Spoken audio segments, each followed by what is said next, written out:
I have decided I am going on holiday. I've had enough of COVID England and I want a break. I have my suitcase and my map of England. What do I need? Ooh, I need clothes. Hang on a minute. Let's open the suitcase. And clothes, top, socks. I need sun cream. Sun cream. Where is it? Where is it? Ah, here it is. Sun cream. Hang on a minute. Before I do all this, I need to decide where I'm going and how I'm going to get there. Where do I want to go? Let's go abroad. I think I need to look at my map. Hang on. Let's have a look. Right, what's it got here? America. Oh no. The COVID rate is too high. What about China? Right. Oh, it might be a bit cold. It's a bit far. They do say that the COVID rate has come down a bit though. What about Sweden? That sounds good.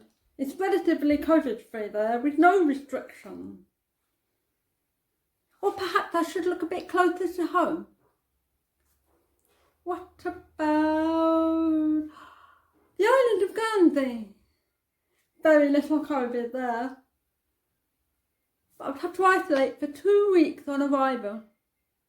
That's no fun. I don't want to do that. Oh dear, there's too many places to choose from. Let's look at some plane prices to see if that helps. Right, here we go. Ooh, it's a bit pricey. All right, I have to get a test and the result just before getting on the plane. What if the results are slow coming back? I could miss my flight. Oh, do you know what? I cannot be bothered. It's too much effort, too much fuss to organise this holiday. I'm staying in England. Hello there. Some people like to go away at Christmas. They travel abroad or they travel to visit friends and family. When we think about the Christmas story, we think about the journey that Mary and Joseph made to Bethlehem. But I want us to think about a different journey, the one the wise men made. The wise men weren't going on holiday, but they were going on a long journey. They didn't have suitcases like this, or maps like this. They didn't even have sat-nav or Google Maps or the internet to help them plan their journey, but they definitely wanted to find and see the newborn king. Their trip involved lots of planning, like where were they going, what transport would they use, where would they stay, did they need a tent and sleeping bag, how long would the journey take, what kind of clothes did they need, was it going to be hot or cold, what would they do for food? Oh my goodness, what a lot of questions, things to sort out.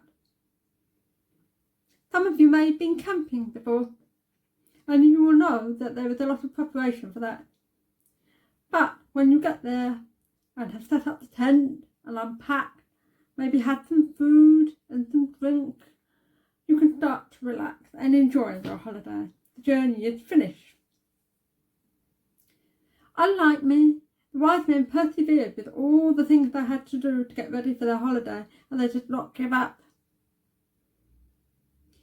Their journey was an awful long journey, longer than journeys that we have taken, and they most likely travelled by camel. Have any of you travelled by camel before? Well, I can tell you that it is uncomfortable, especially if you are not used to it. The journey would have taken about 2 months to get to Bethlehem. I bet none of you have travelled for 2 months before. When the wise men arrived in Jerusalem, they found that King Herod did not even know about the new king. Can you believe it? But they did not give up their search. They continued with their journey until they found the baby Jesus. And then they arrived, not at Christmas time, but actually sometime later. But when they arrived, they were so pleased. All the travelling, the cold night, and the aches and pains from sitting on the camel had been worth it. It's important here to remember that the wise men stuck at their journey and they didn't give up like I did when I was planning my holiday. And sometimes we're tempted to give up on other things as well, not just journeys. Maybe your homework or the washing up that Mama used to do. We may not want to tidy our bedrooms or help with the housework, but when we start something, we should try our hardest to finish the task and to do it well, just like the wise man. That reminds me, I need to make a list of things to do before Christmas. See you later.